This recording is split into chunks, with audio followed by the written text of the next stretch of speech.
Hello and welcome. This is a very unusual situation where we're going to be performing. We're not so much of a live audience for you at home, but certainly a play. We haven't been on stage much in 2 years, so we're happy to be here, happy to have performances.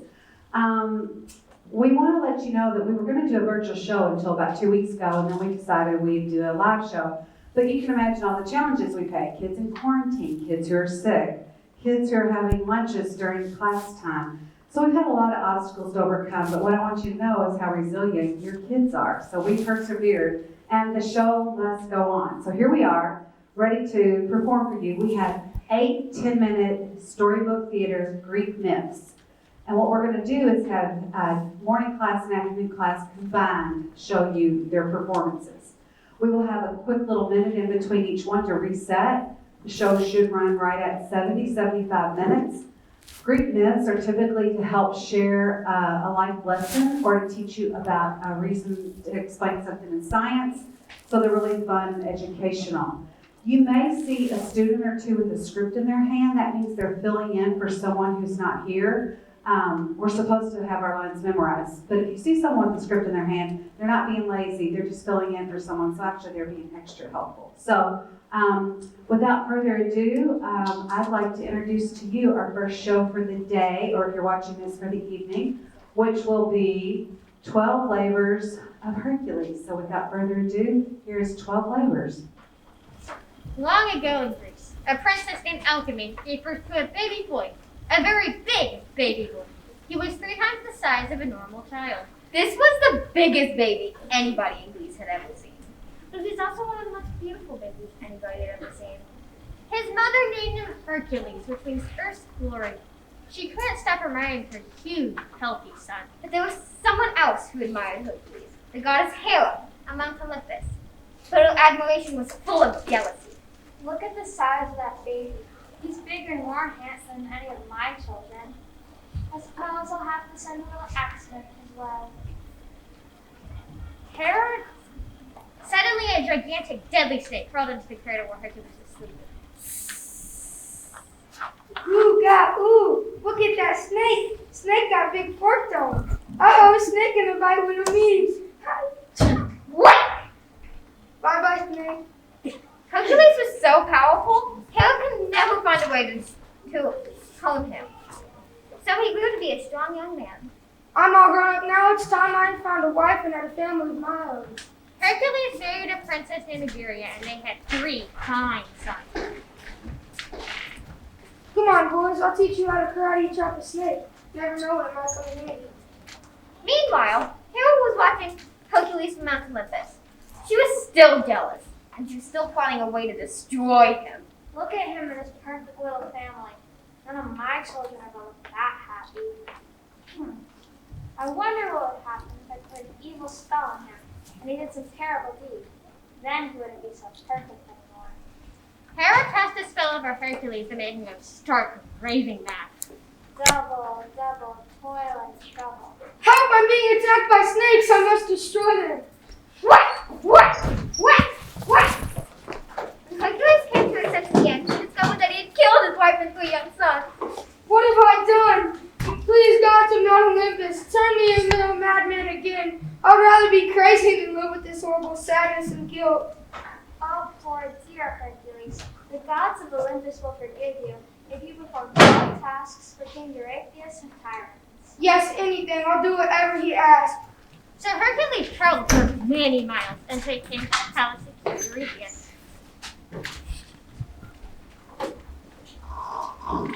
Eurystheus, wake up, you evil pig-faced king. A very strong young man is waiting outside your palace. Invite him in. He is under a curse, and I am putting him in your service for 12 years. You may ask him to do 12 tasks, no matter how difficult. Have fun. Come in. So you're the great Hercules, and you've come to do 12 labors for me, eh? Excellent. Here's a shopping list for you. Assistants, help me out. Hercules, here's what I want.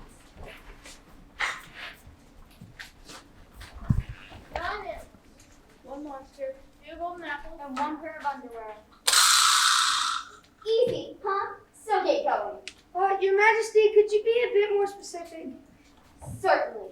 More specifically, you're going to get for me 1 field cow, 1 equine, Nay. 1 porcine, Oink, oink. 3 bovine.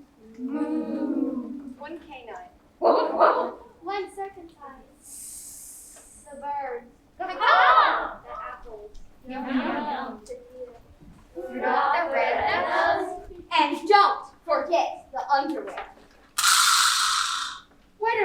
Wait just a minute. How am I supposed to remember all that? Your body may be very strong, O mighty Hercules, but your memory is very weak. We'll tell you again, but this time pay attention and take notes. Here we go. 1 feline. You must kill the great Nemean lion. And watch out. His teeth and claws are like razors. Task number 1, kill the Nemean lion. Next. 1 equine. You must capture the horses of King Diomedes. Oh, should I mention that these are man-eating horses? Capture the man-eating horses. Next. 1 porcine. Bring to the palace the giant wild boar of the forest. Make sure to bring it back to me alive, my dear boy. Capture pig. Okie dokie. 3 bovine. Clean the filthy cattle barn of King Augeas, fetch Inoga's cows, and capture the white bull of Crete. Easy. Oh, Hercules, you might want to put a few warnings in your notes there. The cattle barn of Augeas hasn't been cleaned out in 30 years. It stinks. The ogre named Euron has 3 heads, carries a big stick, and loves his cows. As for the white bull of Crete, he breathes fire through his nostrils. Clean barn. Steal cows. Capture bull. Got it. 1 canine. Bring the dog named Cerberus back from Hades' underworld. Oh, Hercules, I should mention that Cerberus has 3 heads. That means 3 sets of teeth, and they're very long and sharp. Best young for the dog. Check. 1 serpentine. Destroy the 9-headed Hydra. It's the biggest snake you've ever laid eyes on, Hercules. Each of its 9 heads spits out poison, and when you try to cut off one, 2 new ones grow in its place. Waste the hydra. Watch out for multiplying heads. Next. The birds. Chase away a flock of flesh-eating birds. Very big birds, Hercules. Very hungry birds. Its wings, beaks, and claws are made of grass, and they're always in a bad mood. Scatter birds. Run fast. Got it. The apples. Gather 3 golden apples from the tree of Hesperides. Ah, yes. The magical tree at the end of the earth. A ferocious dragon is guarding that tree, and only the giant Atlas is allowed within 100 feet of those apples. Unfortunately, Atlas is busy holding up the sky. What a pity. Trick Atlas into picking the golden apples. Check. Bring to the palace the sack of golden antlers. Let me assure you, Hercules, that this is the fastest, most beautiful deer you've ever seen. The goddess Artemis loves this deer so much that she is bound to kill anyone who hurts it. Borrow the stag. We asked Artemis. And the last task, Your Majesty. The underwear. Underwear? Whose underwear? The golden girdle won by the queen of the Amazons. And she never takes it off. Never. Ew. First, the Amazon underwear. Is that all, Your Majesty? Yes. We'll run the list by you one more time to make sure you haven't left anything out. All right, everybody. Quick summary of the 12 labors. Try to capture the big old house, bring back home babies, 3-headed dog. Fetch 2 of the 3 bovine herds. Chase away a big ugly bird. So the many-headed snake, Clean up after the beef steak with big human beings. Big one and half the duck. Don't use the golden apples to make a nice pie. Use 3 stops for the meat and maybe. And don't forget the underwear. get it? Got it. Good. Hercules. Good luck. 12 laborers, here I come. Your Majesty, I'll be back. Give it up for 12 Labors of Hercules. Yes, take it down. Thank you. Exit stage right, please. And the front steps or the back steps. All right, Rocky and Athena, let's take the stage. So as you can see, our first show got off to a resounding start. We're really working hard to project our voices. Thank you for not talking. And during the mask, it's very difficult to hear, so everybody's trying extra hard to be a little louder than normal. If you will, turn your signs into one person, let them take them, and then let's everybody find our seats. Ladies and gentlemen, next we have Rocky and Athena, where we're going to find out how the Greeks explain our first spider. So, without further ado, can we get her props out, her medals? Are they over there? Somebody? Are they in place?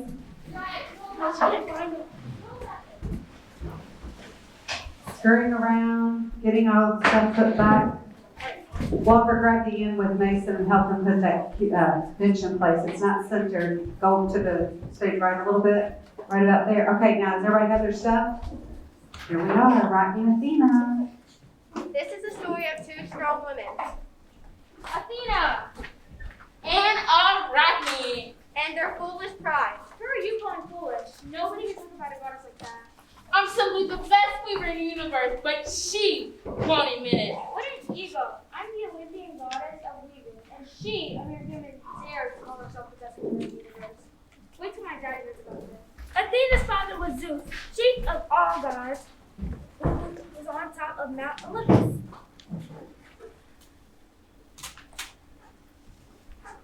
He practically was proud of Athena because she was born out of his hand. Oh, I'll never forget that day.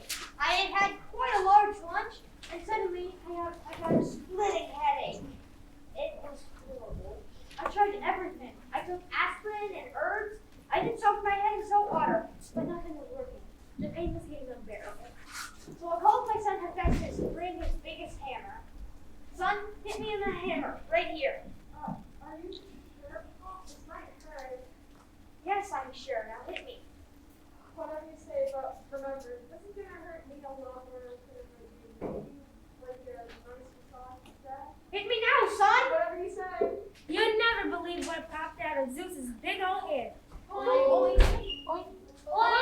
I'm your brainchild, Athena. Thanks for getting me out of your head. It was awfully crowded in there. Yes, it's true. Athena was born fully grown from my very own head. I bet I'm the best idea you ever had, right, Dad? I'm beautiful, I'm strong, I'm intelligent, and I'm talented. What more could you want, my daughter? But Athena was lacking one important thing. Oh, humility. My sister has never heard of humility. She thinks she's the best at everything, and usually she is. You're just jealous because Dad makes me the goddess of wisdom, war, and beauty. All you can do is hammer away in a little glass on a shop. Someday, Athena, you're going to be someone who thinks as good as you are, and that's a cat fight I like to see. Sure enough, there was someone who thought they were better than Athena, and they were only a mortal. Her name was Arachne. Everybody in her hometown knew her for spinning and weaving the best. She was the greatest mortal you've ever seen. Look at all my medals I won at a county fair for my homemade rugs and blankets. Arachne, who taught you how to weave like that? Has the goddess Athena been giving you lessons? Ha! Me learning that from that pain in her hand? I cannot spin and out weave her with my hands tied behind my back. Uh-oh, here comes the cat fight. I heard that. I had to change her into a snake for Gorgon. Athena, I think you've already used that spell on someone else before. Oh, right. Maybe I'll squash like a bug. But time to give revenge a new look. In a flash, Athena disguised herself as an older pepper woman. She covered up her beautiful robes with rags. She hid her golden hair under a gray wig. She pretended she needed to walk with a cane. Athena hobbled to Arachne's hometown and stood up in front of Arachne and called out, Hello, dear child. I've heard rumors that you insulted the great goddess Athena. She has a mighty nasty temper. Perhaps if you apologize and ask her to forgive, she will show you some mercy. She's right, Arachne. Dangerous child, Athena. I'm not one bit afraid of her to challenge her. In fact, that's what I do. I challenge Athena to a weaving contest. The sooner, the better. You've got it, dearie. A battle of wounds today. Athena threw off her rags, tossed aside her cane, and straightened up to her full height of 7.5 feet. I'm Athena, goddess of evil. I challenge you to a duel at high noon. My skill against yours. Pick your win, mortal. Whichever one of us pleads the lowest of by $10 is the winner. What a surprise! I gladly accept your challenge. Here's my loom. I'm ready.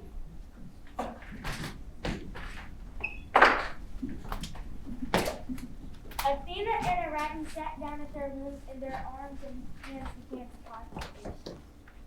They use yarns every color of the rainbow. They will silver and gold threads into their designs. And soon pictures began to appear in their designs. Athena's rug accepted the gods and goddesses as beautiful and kind, loved and respected by all the mortals of earth. And Arachne's was 7 stooges bobbing and slapping each other on their heads and noses.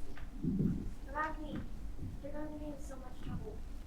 They're such a ridiculous family. Everyone knows it, but I'm the only brave one to admit it. By now the sun was setting and a crowd had gathered around the looms. The 2 women completed their work and stood up. Athena showed her loom to the onlookers. Then Arachne turned her loom toward the crowd. And then the crowd began to giggle and snicker. Right out loud. Arachne, your rug is beautifully woven, but you made a god look like nitwit. Watch out, here comes Athena. You miserable mortal! How dare you show such disrespect for my family? Now you get what you deserve. What I deserve is a blue ribbon. Wrong. What you deserve is the wrath of the Olympian god. And here it comes. Athena picked up her weaving shuttle and ran towards Arachne. Whack, whack, whack. This time she hit her on her head. Oh, Arachne, say you're sorry. I can't. I don't know how. Arachne got up and ran towards the tree. Athena chased her until she found Arachne clinging to a tree limb. Well, you're an uppity girl, aren't you? And even I must admit that you are a still weaver. Because you chose the wrong opponent. Nobody outweighs Athena. But since you enjoy your work so much, I'm giving you the opportunity to go on doing it forever. Athena reached in her pocket and scooped up a handful of Mount Hephaestus dust. She flung it over Arachne. Ping! Arachne's teeth and hair fell out. And nose, thumbs, and ears dropped off. Her body shrank to the size of a prune. Oh no!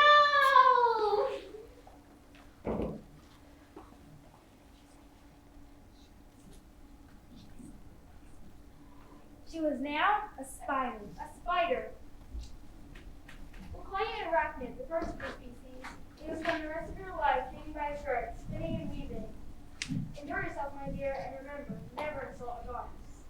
And this is the story of Athena And Arachne. And the Battle of the Loom.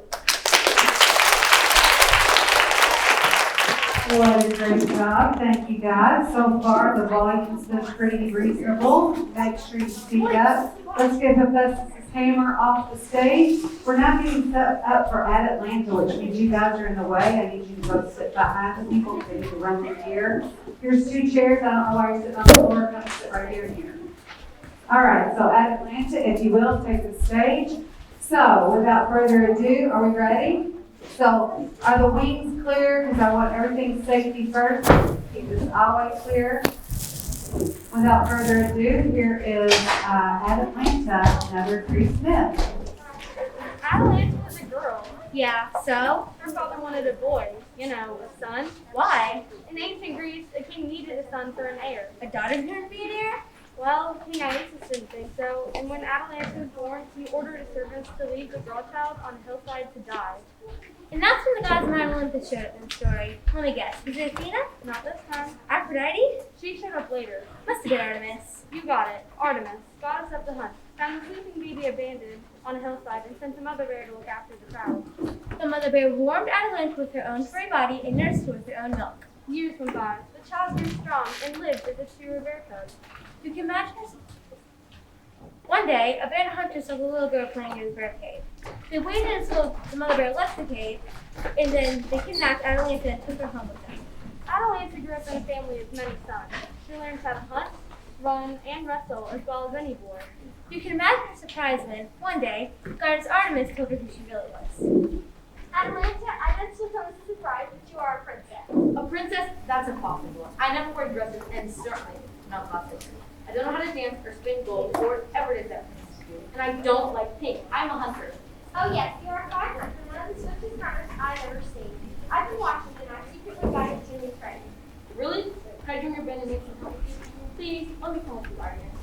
Maybe someday, Atlanta, but for now, you must return to your father, King Isis, and prove to him that you're more than any son that he might have had. But if my father didn't want me when I was born, why would he accept me now?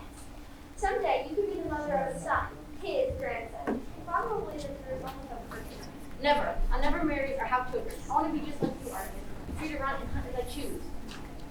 Then return to your father and claim your rights as heir. Prove to him that he was wrong to discard you to become his daughter's son.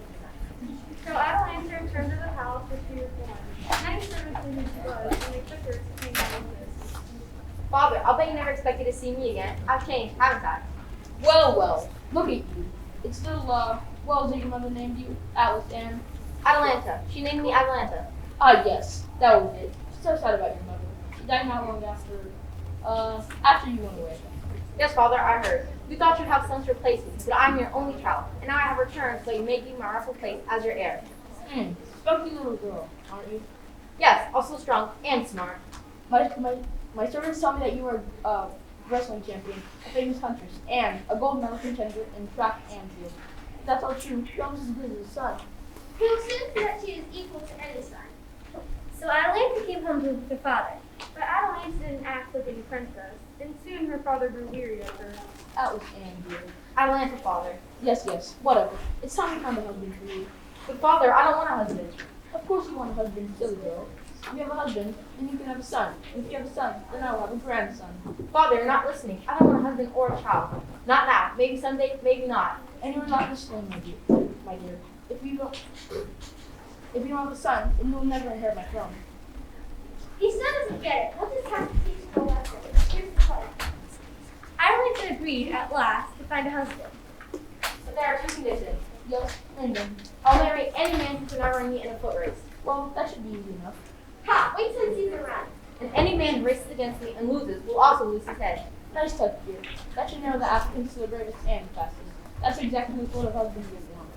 In spite of the standard conditions, many men came to challenge Atalanta in a race. They thought it'd be easy to outrun a girl. Ha! Look at them. Each suitor goes starting out with a smile on his face. But Atalanta ran like the wind. They no one reached the finishing post ahead of her. Many men paid the penalty for losing the race by losing their heads. How foolish they are. She's unbeatable. And still, suitors came to try their luck. Then one day, a young man came to watch Atalanta run. His name was Midas. He was a very good runner but had no intentions of racing against Atalanta. He only wanted to see for himself the fastest woman on earth. Look at her go, she's amazing. I wonder if she could have me a strong runner. I'll talk to her father about meeting her. So, you want my daughter to be your coach. Perhaps she'll agree. But first, she wants to see you run. Go ahead and race against her. Isn't there some other way to talk to her? Sorry, you're not afraid to race a girl, are you? She showed her she said, yes, I am. She's faster than anything on 2 feet except for God's armies. Oh, I do like this boy. Tell you what, enter the race. If you can even come close to beating my daughter from the finish line, I'll personally see to it that you can keep your head to yourself. You might have to keep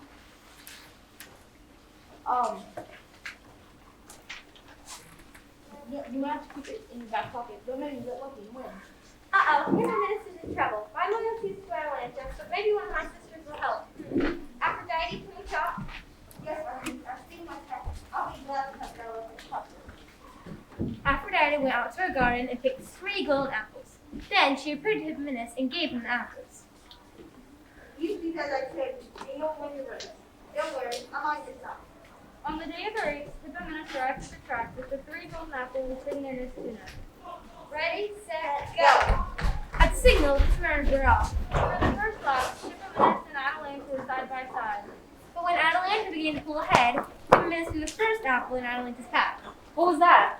Atalanta stopped long enough to pick up a golden apple. How beautiful. Must be a sign from Artemis. Or could it be, oops, he's ahead. Atalanta tucked the apple to her tunic and dashed to Midas. Here goes apple number 2. Atalanta stopped to pick up the second apple. There's another one. I can't just leave it here. And again, Hippomenes passed her by. Why is this happening? Atalanta tucked away the apple and dashed ahead of Hippomenes. No time to think, gotta run.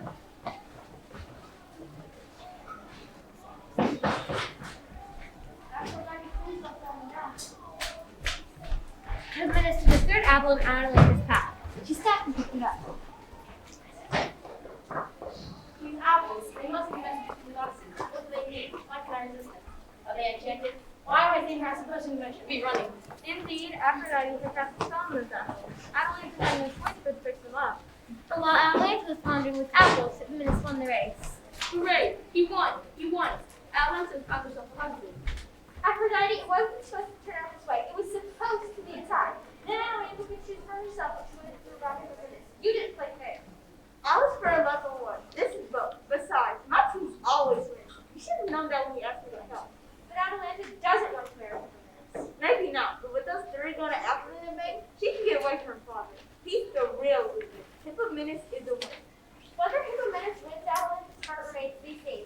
I'd say that she'll run free, like me, for the rest of her life. I wouldn't bet on it. And how did it all turn out? Well, Atalanta did leave her father's kingdom. And eventually she and Hippomenes did marry. But they spent so much time running races and trying to grow golden apples from seeds, they forgot to thank the goddesses who helped them. No songs, no praises, no offerings at our temple. What were they thinking? The neglect of a goddess is very dangerous. Artemis and Aphrodite changed Atalanta and Hippomenes into lions and harnessed them to a chariot driven by the grandmother of the gods. So Atalanta, who wanted so much to run free, became a captive for the rest of her days. Such is the irony of the gods.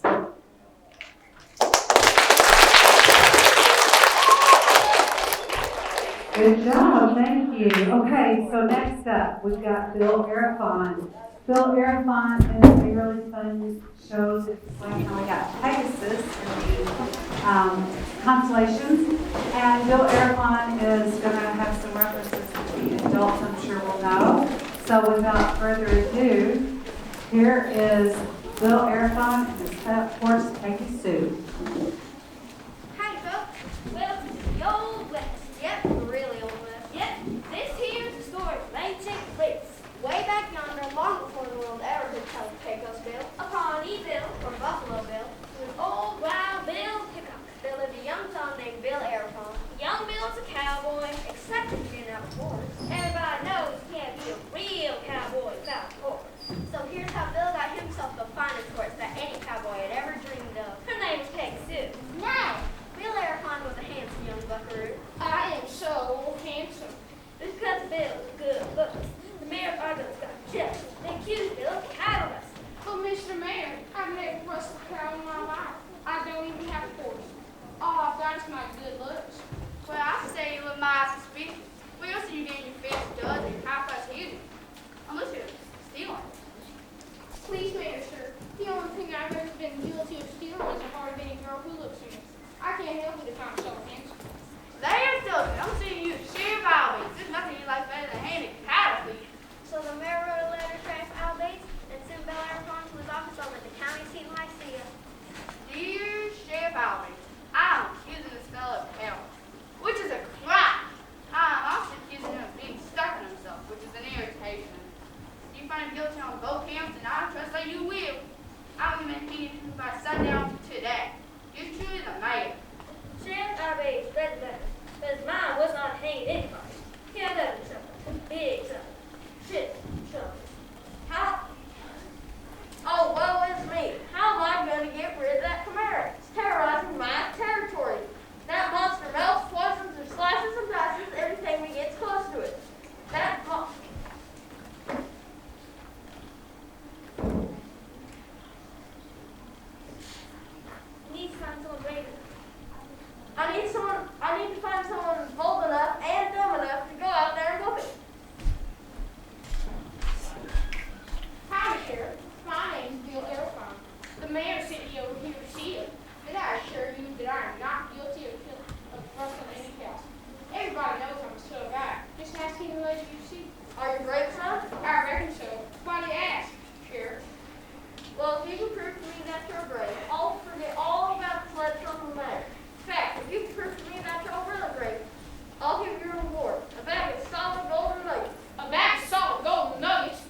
flies so fast with wild as a coyote. And by the way, she's got wings. Wings? You mean she can fly? Like a bird. Yippee-yi-yay, flying wheels. What do I call her? Bird, of course. Pixie. Pixie, I love you. Bill took the golden bridle and tied it out. He found a beautiful winged horse drinking from a stream. Bill tiptoed up behind Peggy Sue, threw the golden bridle over her head, reached up on her back, and hung on tight. Ned, I don't know who you are. You don't belong on my back. Let's go for a ride, Pixie. I'll take you for a ride, all right. Peggy Sue bucked and kicked and danced across the sky. She hadn't got it back her too, but Bill hung on, and at last Peggy Sue settled down. You sure are determined. If I am, and I reckon you're my horse. That's who? Athena. Well, why didn't you say so in the first place? He and I go way back. He's my guardian goddess. Mine too.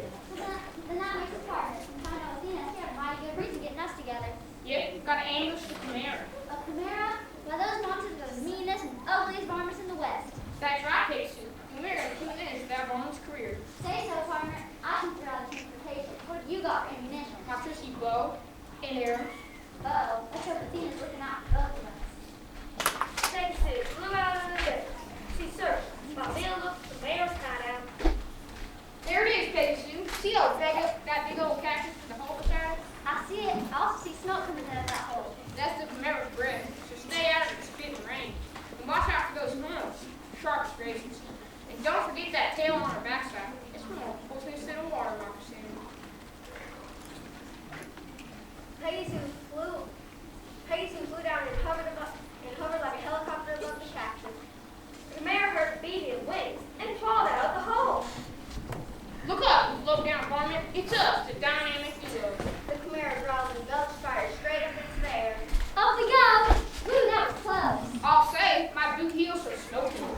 When you're ready to dive in, I'll be ready to fire an arrow right between the thighs. Take aim, Bill. We're going in. Bill fired an arrow at the mare, but it bounced right off, without even making a nick in the mare's skin.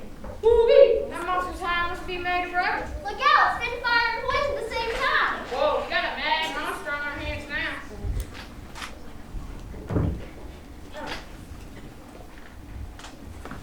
Peggy Sue kept swooping and stabbing right at the mare, while Bill fired arrow after arrow, but every single arrow bounced off the mare's body and made the monster angry. Uh-oh, I'm down to my last arrow, Pixie. What are we gonna do? Don't be getting soft on it, partner. You're a real cowboy. I'm sure you'll think that's a great plan. I'm thinking. Oh, okay, I got one. Where's my lariat? Bill pulled the lead arrowhead off the shaft of his last arrow and tied it to the end of his lariat. Peggy Sue dove right at the mare's arm cage and Bill lassoed by his tongue.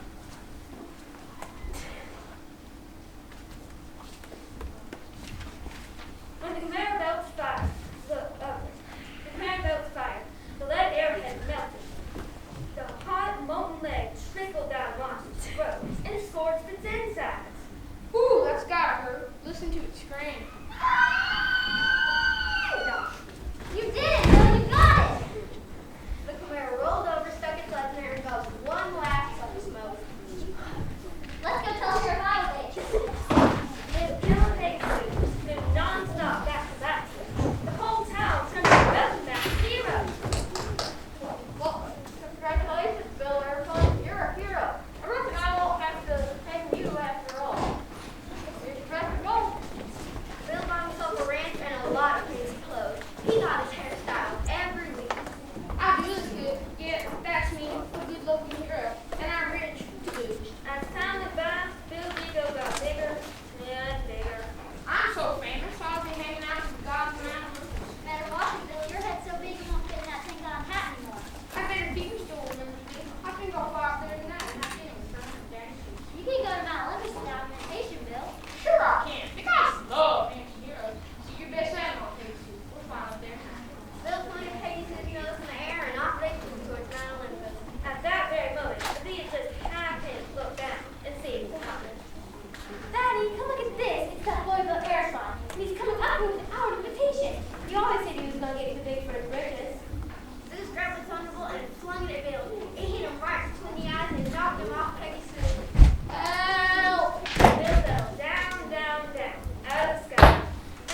Sad Zeus changed her to the constellation of stars and gave her a place to stay. And she's still up there. If you know where to look, maybe you can see her coming over the horizon. She's still bucking and tipping and dancing like she's got dynamite in her shoes.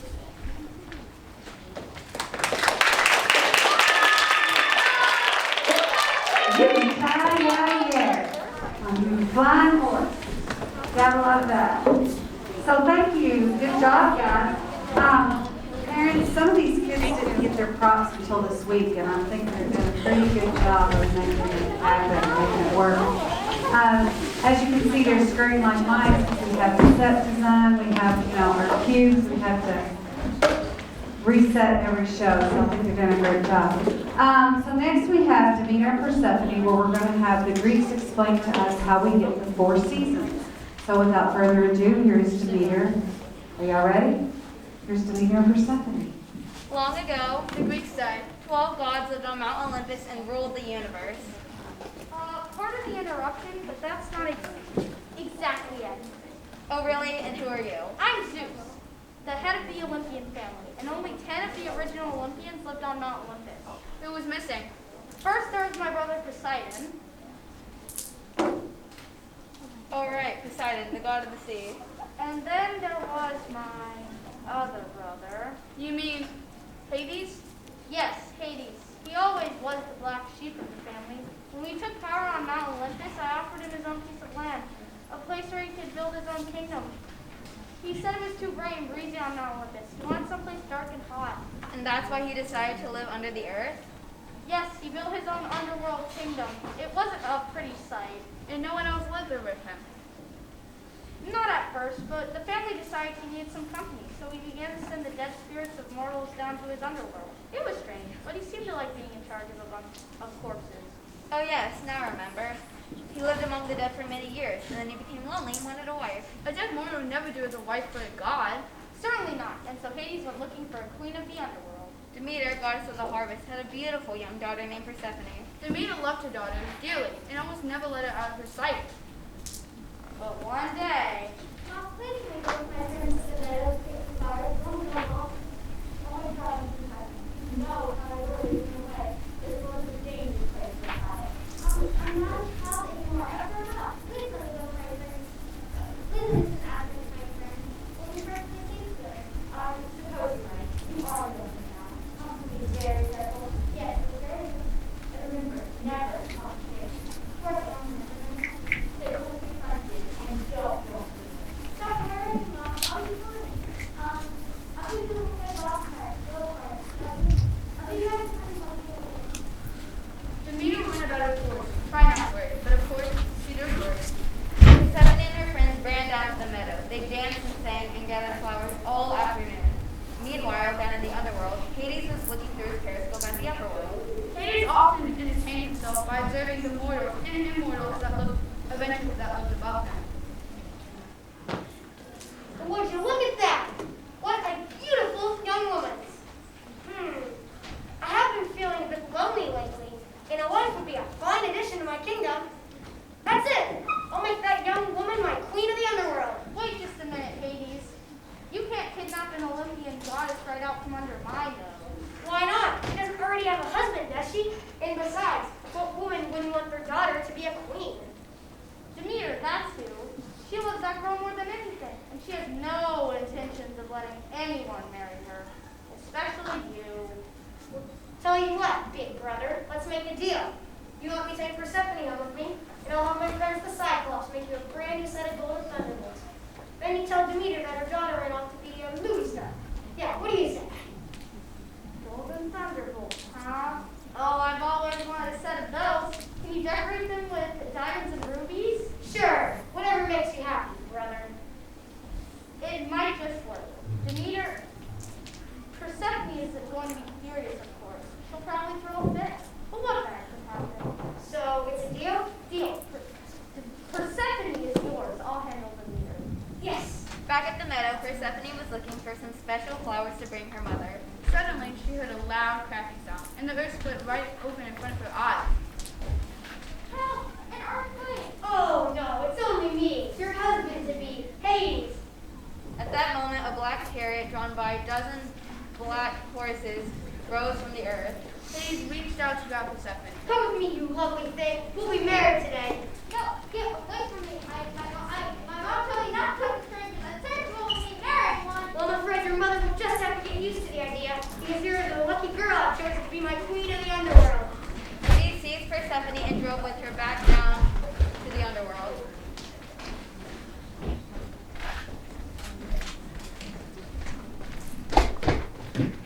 Help! Mom, where are you? Demeter was home, watching his clock. It was dinner time. The sun was setting. And Persephone wasn't home yet. Oh, I knew I shouldn't have let it go anywhere without me. Something terrible must have happened. I'd better go down to the meadow. If she's wandered into the woods and gotten lost, maybe she's broken a leg and can't walk home. Demeter ran down to the meadow, and there was Zeus, sitting on a tree stump. He had already sent Persephone's friends home with instructions to tell no one what had really happened. Oh, Demeter, how nice to see you. I'm sure you'll be disappointed to hear this, but Persephone had run away from home. She said something about being an underground film star. Yes, that was it. She told me to tell you not to worry. She'll be in touch.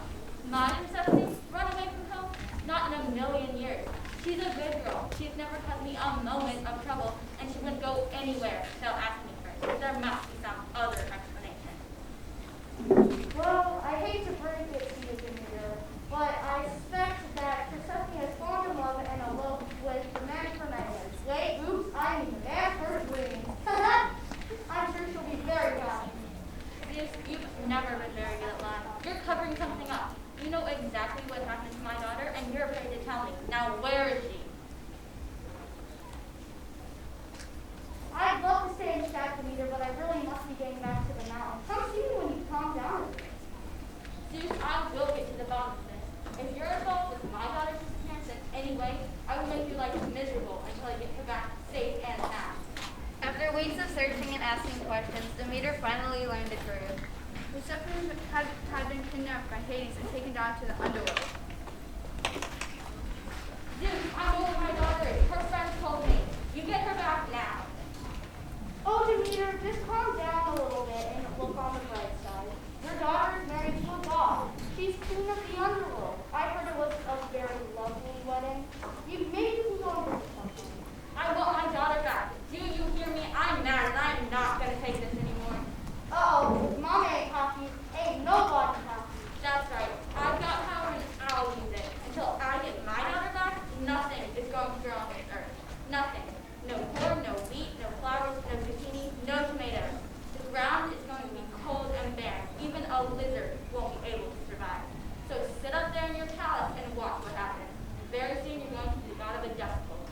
Demeter kept her promise. Everything on the earth stopped growing. Everything green turned yellow, And the yellow turned brown. the crops died, and the birds stopped singing. The earth became dusty and cold and barren. Hey, have you seen what's been going on up here? Demeter has turned this place into Siberia. I told you you could have Demeter, but listen, we may have to cover his deal. Oh, but you think the earth looks bad. You gotta see Persephone. She hasn't eaten a bite of food since she's been here. She's nothing but skin and bones. The corpses down here look better than my bride. Tell you what, you get her to eat something. She'll feel better. She'll look better. And you'll get to keep her. Well, on a part-time basis. Try offering her a juicy pomegranate. She's never been able to resist a juicy pomegranate. And if she doesn't eat it, then it's back to her mother she goes. Oh, Persephone, dear, look what I've got for you. A fresh, juicy pomegranate. Go on, come on. Please, so sweet. Look back at that. I can't. I promise myself I wouldn't eat. Hey, let me go home. That's very tasty. Well, maybe it's tasty. Yummy, delicious. By eating those 6 pomegranate seeds, Persephone sealed the deal. Persephone, the fates have decided. You may return your mother, but only for half the year. For the rest of the year, you will spend your time in the underworld with your husband, Hades. So for half of every year, Persephone went to live with Demeter. Oh, Mom, it's good to be home. Oh, Persephone, I miss you so much. Celebrate your return to make Earth beautiful again. Demeter was happy, and it was spring and summer.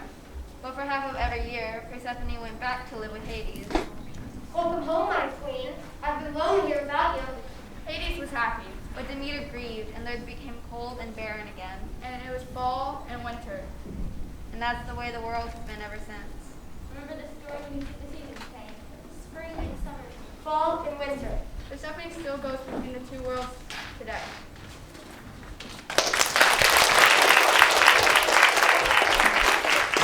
Okay, are you guys enjoying the show so far? Yeah. Good. And so parents at home, you might notice that we've got real simple costumes. One of the reasons for that is we wanted the kids to focus on their talent. We didn't want anybody's costume to upstage another person's. So we did blue jeans or black pants, just a solid colored shirt, and then a solid color mask. And then their talent was to be the focal point of the shining moment. And so girls, we do play around with costumes more, but that's what we're doing for right now. All right, so King Midas, would you please take the stage? King Midas. Is there anybody who's dying to get back on the team, or y'all can stay here watching the rest of the show? Okay. Well, let's stay. We have 3 more shows. We have King Midas, 12 Labors, and Dahlia's Nicholas. So everybody sit tight, relax. I wish I could offer some refreshments or popcorn, but I won't. Oh, sorry, did I not say my right? All right. This is King Midas. You guys ready?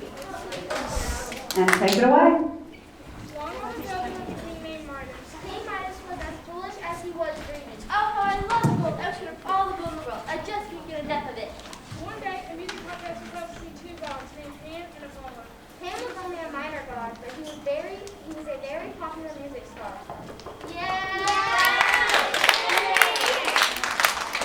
Apollo was a major Olympian god. In fact, he was called the god of music. Everyone knew that Apollo could beat anybody, anytime in a competition of musical skills. The king Midas was judged in this contest, and Pan was king's best friend. Hey, you and me, huh? The big day arrived and Pan stepped on stage.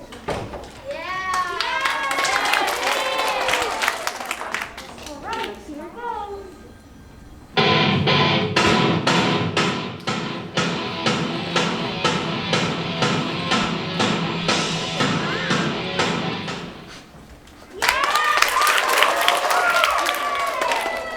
Then Apollo took his place on the stage.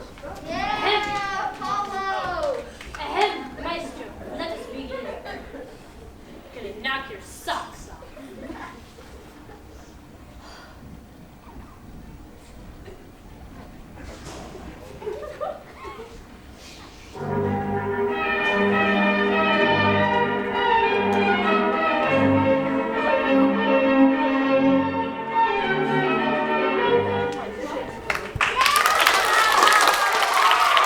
Attention everyone, the contest is over and the winner is Pan!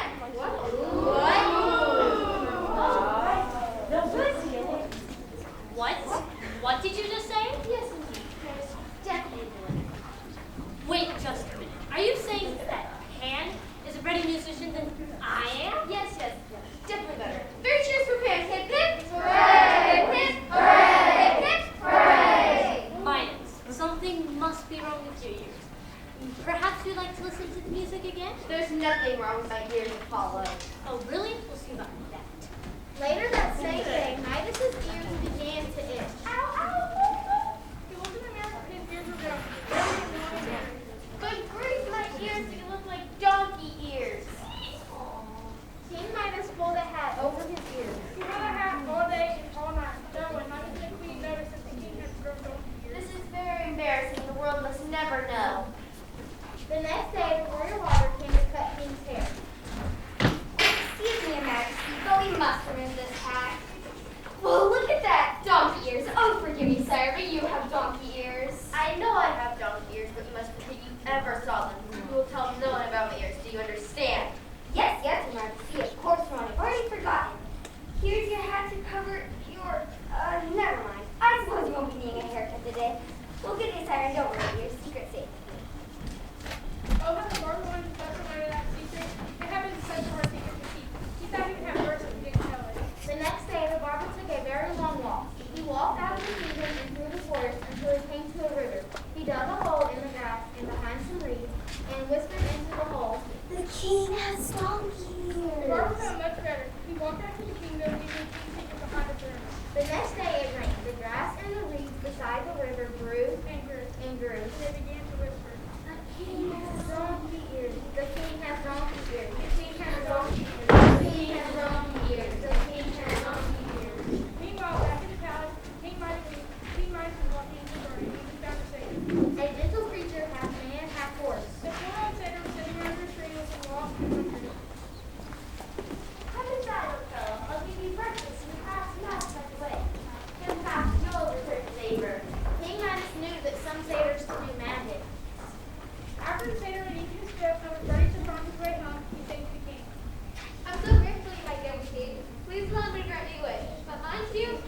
gold. Magnificent. He tried to ruin our can.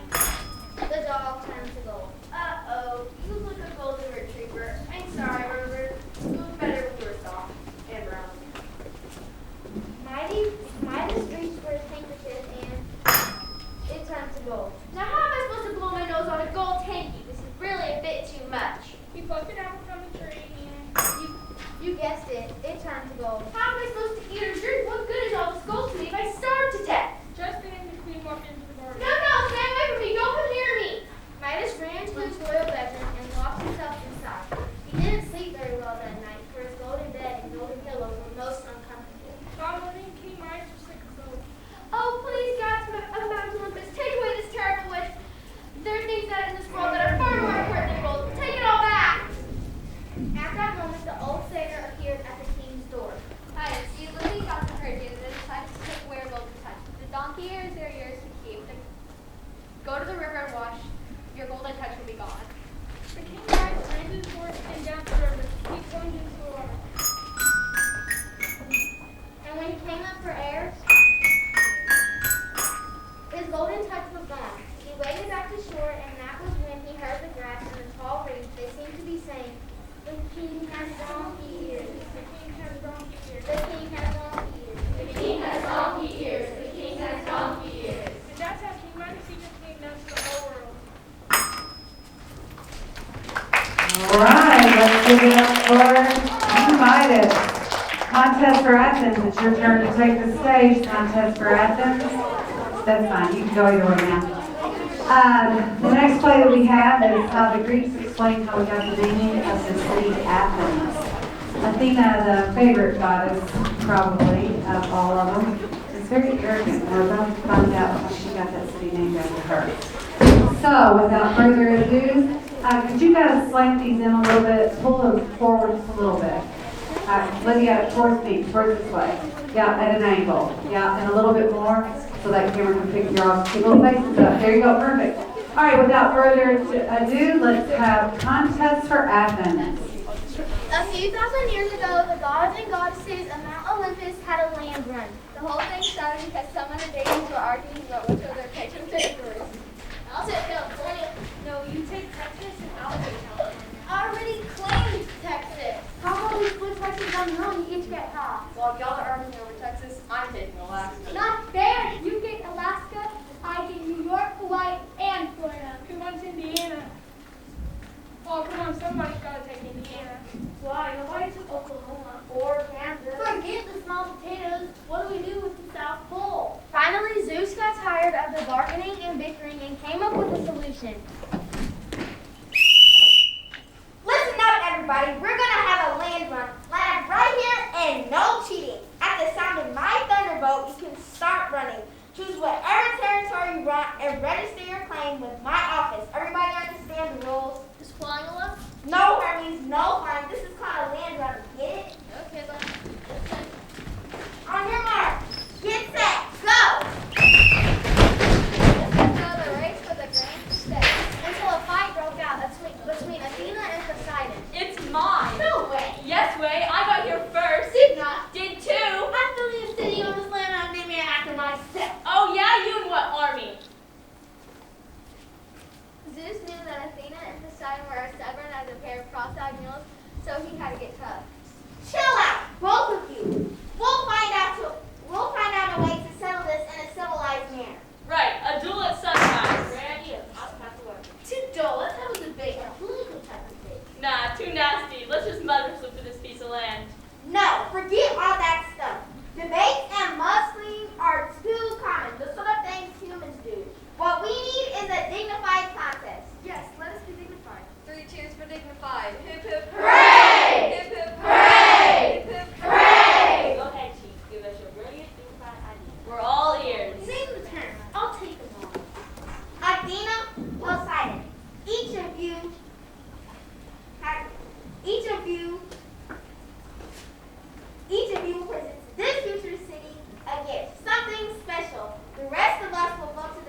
seawater, Chief. Get it? What is most dangerous, the most unpredictable realm in the universe? The sea. Of course, the city that controls the sea controls the world. That's my gift. Control of the sea. Might makes right, and right makes rich, right? Right, sea power. That's the name of the game.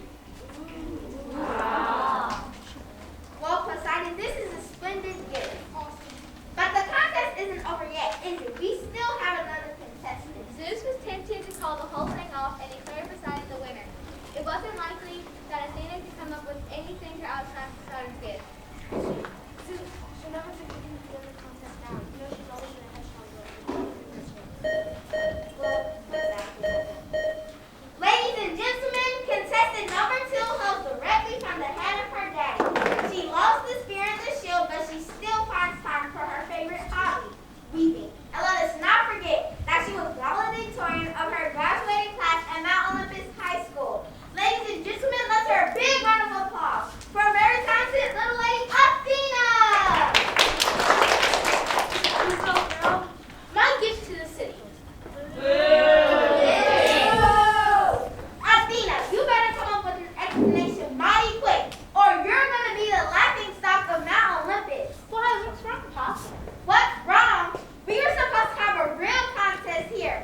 How do you expect to compete with a gift that's granted sea power when all you're giving is a pot of plants? What's the gift Athena made? Now all the ladies in Poseidon have a nice little pot of plants to trade up their house. Why not? This is no mere potted plant. Watching wheat, Pop. And then summoning all the powers that only a goddess can muster, she caused the plant to go to full maturity. Behold, the olive tree. What's that all about? Beats me. I think she said it's an olive tree. This is the olive. From the olive will come oil for cooking and lining for homes. The olive will bring great wealth to the city, and with this wealth, mortals will live comfortable lives full of learning, philosophy, music, and theater. So you see, from this olive, this city, my city, will earn the greatest gift of all, wisdom.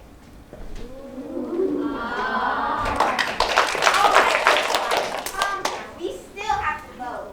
Half of the gods gathered around Poseidon and began to chant. Sea power! Sea power! Sea power! The other half gathered around Athena and began to chant. Wisdom! Wisdom! Wisdom! So who won? Well, you may recall there are 12 Olympians, 6 gods and 6 goddesses. But when the votes were cast, Zeus, as chairman of the board, abstained. Athena won, 6-5. This new city will be called Athens, the city of Athena! But don't forget, with my gift, it will become the greatest sea power amongst all Greek cities. And with my gift, it will be a prosperous city and a center of learning.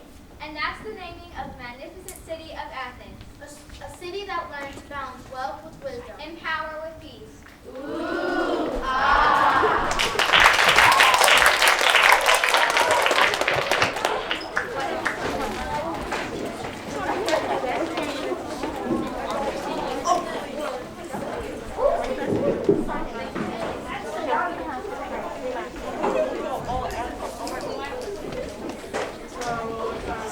Looking at my notes, this is our last one. Dahlias and Icarus. Wow, we got through that really fast. I don't even feel like we skipped any scenes or missed any lines. So that's the fastest time we've ever made. Good job, you guys. Okay, let's get Dahlias and Icarus set up. Y'all want to help me count down with the 10, 9, 8, 7, 6, 5, 4, 3, 2, 1. last job.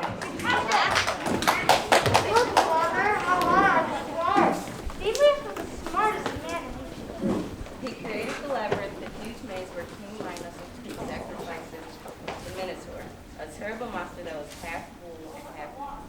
The Minotaur killed and ate young men and women of Athens that were given to it so that the city might be saved.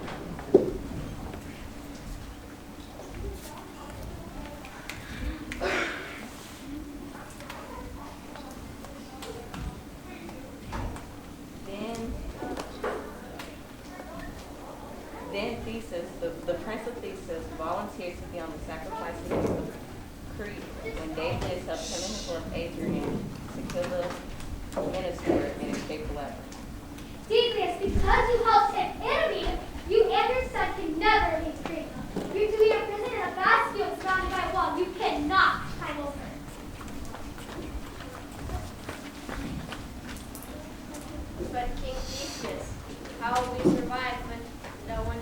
to. No news from the outside world. That is not my problem. That is your problem and your punishment. But my son, we're to be in prison behind a great wall, never to have contact with the outside. But Father, how can I survive without talking with my friends? Without going to school? How are we to eat? We will be given food and nothing more will come, my son. Daedalus and Icarus were put into an enclosed field with only candles to light their way at night. And the songs of the birds in the daytime keep them company at night. Daedalus and Icarus spent their days sitting and thinking. I'm bored. I can't stand this. We have to get out of here, Father. You're the smartest man in the world. Can you find some way for us to get out? Beg the king for mercy. No, my son. The king will not let us out no matter how much you're dead. His heart is hardened and will be not live. Icarus had nothing to do. I'm bored. It's all your fault. You have been so smart and wouldn't feed me. Daedalus was depressed. Suddenly, as he listened to the birds, he had an idea. Icarus, gather all the candles you have to themselves. Daedalus and Icarus gathered all the feathers and all the candles they could find. Then they put them in the way.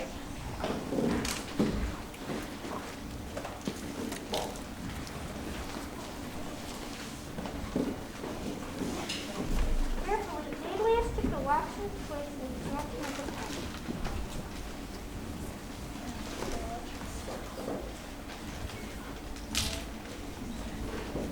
And formed. Wings! Yes, Icarus, we shall fly out of here on wings of waxen twigs. The wings were completed and they put them on. But be careful. If you go too low, the wings will become too heavy, and you won't be able to fly high. If you fly too high, the sun will melt the wax, and you will fall into the sea. Sure, yeah. I know, Father. I'm not stupid. But hurry, I want to get out of here. And they flew.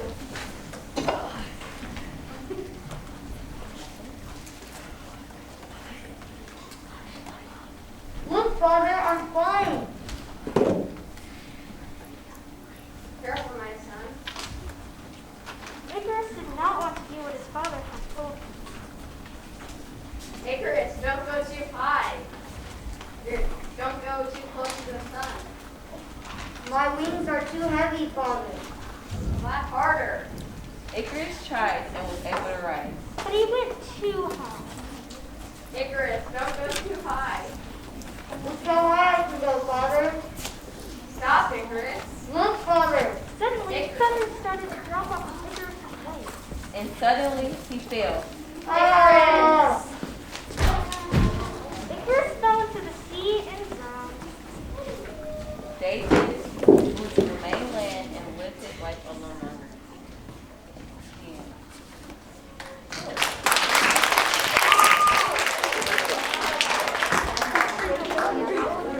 Okay, good. Hello, okay. Good job. Let's give it up one more time for all of our performers.